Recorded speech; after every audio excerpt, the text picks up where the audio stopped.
नमस्कार, जय श्री कृष्णा, जय श्री राधे।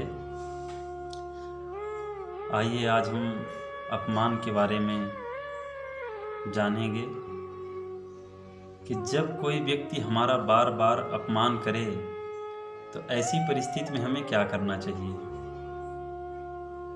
कई बार अनजाने में हमारे द्वारा दूसरों का अपमान हो जाता है और कई बार दूसरों के द्वारा बार बार जानबूझ करके हमारा अपमान किया जाता है। तो यह संसार का सारा व्यवहार ही जो है एक दूसरे का अपमान करने पर टिका है।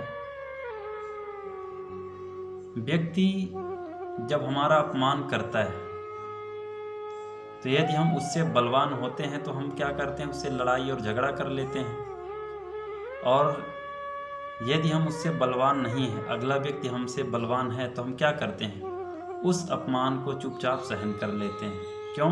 क्योंकि अगला व्यक्ति हमसे ज़्यादा बलवान है और कुछ हमारी मजबूरियां होती हैं जिसके कारण हम उस अपमान को सहन कर लेते हैं। लेकिन जब हम बार बार अपमान सहन करते हैं तो क्या होता है, उससे हमारा आत्मविश्वास धीरे धीरे कम हो जाता है, अत्याचार सहने की हमारी आदत पड़ जाती है। और जब हमारा आत्मविश्वास कम हो जाता है तो कई बार देखा जाता है कि व्यक्ति शराब, सिगरेट, जुआ आदि जैसे दुर्व्यसनों में अपना सुख ढूंढने लगता है और बुरी आदतों का शिकार बन जाता है। तो व्यक्ति दूसरे का अपमान क्यों करता है, ऐसी दुर्गति दूसरे की क्यों करता है, व्यक्ति क्या सिद्ध करना चाहता है दूसरे का अपमान करके। यदि इस पर विचार किया जाए तो यह समझ में आता है कि व्यक्ति दूसरे का अपमान इसलिए करता है कि वह अपने को दूसरे से अधिक शक्तिशाली समझता है, दूसरे से अपने को अधिक बलवान समझता है, इसलिए वह दूसरे का अपमान करता है।